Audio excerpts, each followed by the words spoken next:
अस्सलाम वालेकुम वरहमतुल्लाहि वबरकातुहू। अल्लाहुम्मा सल्ली अला मुहम्मद व अला आले मुहम्मद सल्लल्लाहु अलैहि वसल्लम।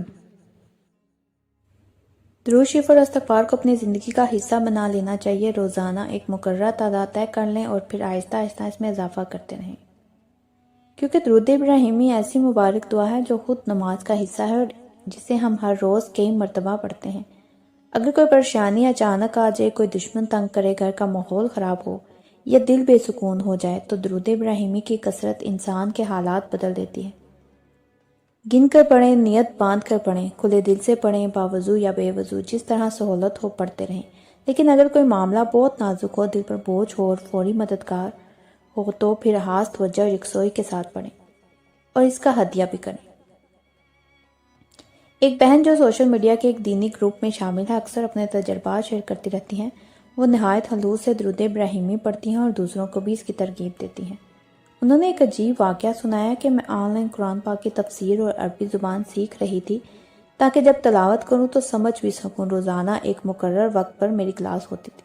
उस वक्त घर में अमूमन सुकून होता था, मगर अचानक ऐसा होने लगा कि जैसे ही क्लास शुरू होती शोर शराबा बढ़ जाता।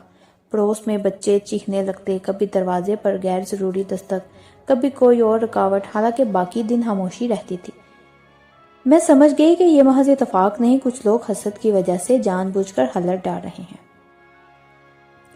मैंने इरादा किया कि ना झगड़ा करूंगी ना शिकायत, बस अल्लाह से मदद मांगूंगी।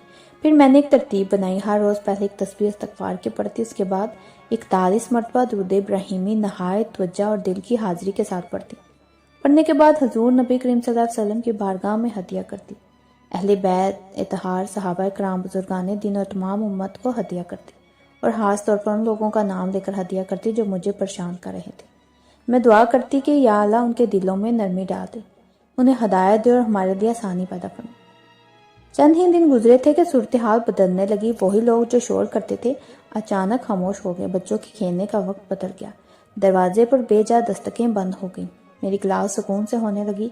मैंने महसूस किया कि वाकई दुरूद इब्राहिमी दुश्मन के दिल को भी नरम कर देता है। एक और वाकया उन्होंने सुनाया कि एक रिश्तेदार मुसलसल बदगुमानी और इल्ज़ाम तराशी करता था। बात बात पर दिल दुखाता। मैंने उसी तरतीब से 40 दिन तक 41 मरतबा दुरूद इब्राहिमी पढ़ा और हर बार उसका नाम लेकर हदिया किया। हैरत की बात यह हुई कि उस शख्स का रवैया आहिस्ता आहिस्ता बदल गया। एक दिन खुद आकर माजरत की और कहा कि मुझे नहीं मालूम क्यों मैं आपसे इल्तिजा कर रहा हूँ। मैंने दिल ही दिल में अल्लाह का शुक्र अदा किया। उसी बहन का कहना है कि अगर कोई शख्स वाकई हलूस से ये अमल करे तो न सिर्फ दुश्मनी खत्म होती है बल्कि दिलों में मोहब्बत भी पैदा हो जाती है। उन्होंने ये भी बताया कि एक मरतबा उनके शोहर के काम में बड़ी रुकावट आ गई। सरकारी कागजात अटक गए थे और हर चक्कर बेफायदा जा रहा था। उन्होंने मियाँ बीवी मिलकर रोज़ाना 41 मरतबा दुरूद इब्राहिमी पढ़ा और दुआ की। एक हफ्ते के अंदर अंदर वो काम मंजूर हो गया जिसके लिए महीनों से कोशिश जारी थी।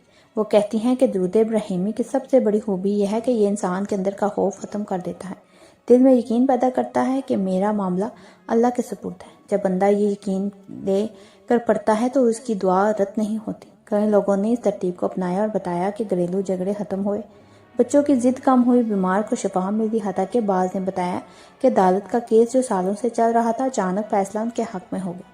असल बात यह है कि दुरूद इब्राहिमी पढ़ते वक्त दिल में कीना ना हो बल्कि जिससे तकलीफ हो उसके लिए भी भलाई की दुआ की जाए। जब आप दुश्मन का नाम लेकर हदिया करते हैं तो गोया आपके इस दिल तक खैर का पैगाम पहुंचा रहे होते हैं। अल्लाह ताला दिलों का मालिक है, वो चाहे तो लम्हों में हालात बदल दे।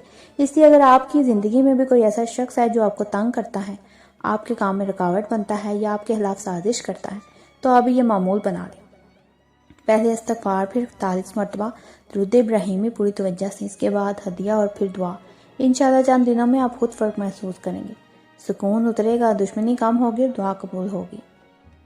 दुरूद इब्राहिमी महज अल्फाज नहीं बल्कि रहमत का दरवाज़ा है। इसे मोहब्बत से अपनाएं, यकीन के साथ पढ़ें और फिर देखें कि कैसे अल्लाह ताला अपने लिए सानिया पैदा फरमाता है। अल्लाह हमें कसरत से दुरूद इब्राहिमी पढ़ने और उसकी बरकतें हासिल करने की तौफीक अता फरमाए। आमीन सुम्मा आमीन या रब्बुल आलमीन। तो नाज़रीन, अगर आपको मेरे ये अल्फाज, मेरे ये मुशाहिदा दिल से लगा हो तो मेरे चैनल के साथ जुड़े रहिए। मेरे चैनल को सब्सक्राइब करें, लाइक करें, शेयर करें और मुझे कमेंट्स में ज़रूर बताइएगा कि कौन कौन दुरूद पाक पढ़ता है। अपनी दुआओं में याद रखिएगा। एक नए मुशाहिदे के साथ दोबारा हाजिर होंगी। जज़ाकल्लाह है।